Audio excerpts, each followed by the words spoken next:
কালীঘাটের মা কালী দর্শনের জন্য নতুন স্কাইওয়াক তৈরি হয়েছে। বাংলা সাহিত্যে বিভিন্ন জায়গায় এই মন্দিরে বিভিন্ন সময় উল্লেখ করা আছে। সিঁড়ি দিয়ে উঠতে উঠতে কিছু বিবরণ দিই।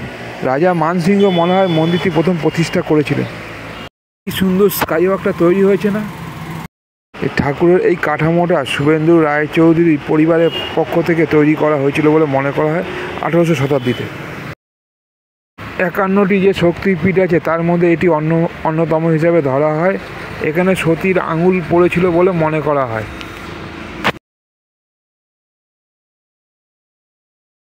আমি সকালের দিকে গেছিলাম তো, তাই জায়গাটা খুব ফাঁকা, খুব সুন্দর লাগছিল, ঝকঝকে সুন্দর পরিবেশ।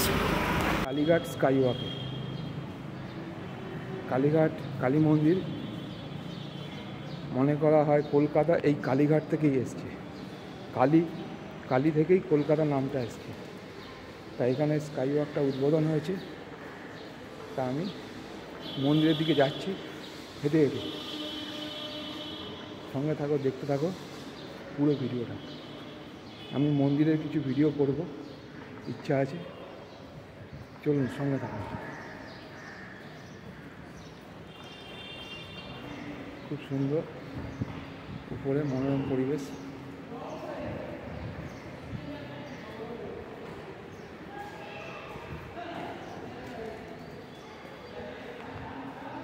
এটা তোমরা রাসবিহারি থেকে আসতে পারবে, বালিগঞ্জ রাসবিহারি হয়ে, তারপরে একটুখানি রাস্তা এই স্কাইওয়াকটা পড়বে। স্কাইওয়াকের ঠিক মাঝখানে একটা সুন্দর সেলফি তোলার জায়গা করেছে, সেইটা খুব ভালো লাগলো আমার। এইবারে সেই জায়গাটা এসে উপস্থিত হয়েছি আমরা। এই দেখো কী সুন্দর লাগছে না? সত্যিকারে অবিশ্বাস্য। এই জায়গায় তোমরা দাঁড়িয়ে সেলফি তুলতে পারো, ছবি তুলতে পারো। বাংলা সাহিত্যে, পুরনো সাহিত্যের বিভিন্ন রকম গাছপালা দিয়ে খুব সুন্দর একটা পরিবেশ, মনোরম পরিবেশ তৈরি করা হয়েছে। খুব ভালো লাগলো। এইবারে আমরা শেষ পজিশনে চলে এসেছি। এবারে নামতে থাকবো, সঙ্গে থাকো, দেখতে থাকো। এই আমি মন্দিরের জায়গায় নেমে পড়েছি। ঠিক মন্দিরের উল্টো দিকে এরকম ঘন্টা করা আছে। এই যে স্কাইওয়াকটা বাইরে থেকে, রাস্তার দিক থেকে একরকম, আর একদম মন্দিরের দিক থেকে এরকম লাগে দেখতে। এত সুন্দর একটা পরিবেশ।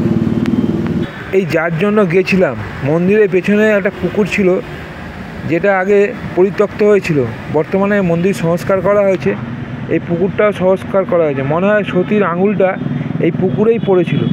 যাই হোক, এই মন্দিরের ভিডিওটা করলাম। আর তার ঠিক পেছনেই পরিষ্কার পরিচ্ছন্ন, একদম টিপটাপ নিখুঁত পুকুর, খুব সুন্দর। তাকে সকালবেলা পরিষ্কার করা হচ্ছিল।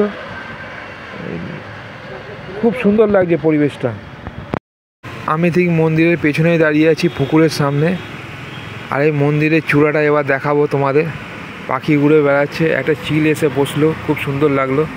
মন্দিরে একাই গেছিলাম, তাই ক্যামেরা ঘুরিয়ে ঘুরিয়ে একটু সেলফি করে নিলাম মন্দির চারিদিকটা। পুজো আমার দেওয়া হয়ে গেছে, এবার আমি বেরোবো। দেখতে থাকো, সঙ্গে থাকো কী হয়। এই আমি রাস্তায় বেরিয়ে পড়েছি মন্দির থেকে বাইরে। ঘন্টাগুলো আছে পিছনের পিলারে। আমার সামনেই পড়বে স্কাইওয়াক ওঠার রাস্তা। এই স্কাইওয়াকের মাঝখানে একটা সুন্দর জায়গা আছে, সেটা একটু কভার করব, করে ভিডিওটা শেষ করবো। সঙ্গে থাকো। স্কাইওয়াকের মাঝখানটা ঠিক এরকম একটা সুন্দর জায়গা করা আছে, খুব সুন্দর লাগলো আমাকে। সেই জায়গাটা একটু ভিডিও করলাম। কি সুন্দর লাগছে না বল? মাছের এই মাঝখানে জায়গাটা। তা আমার ভিডিও প্রায় শেষ হয়ে গেল। তোমাদের কেমন লাগলো কমেন্ট করো কিন্তু।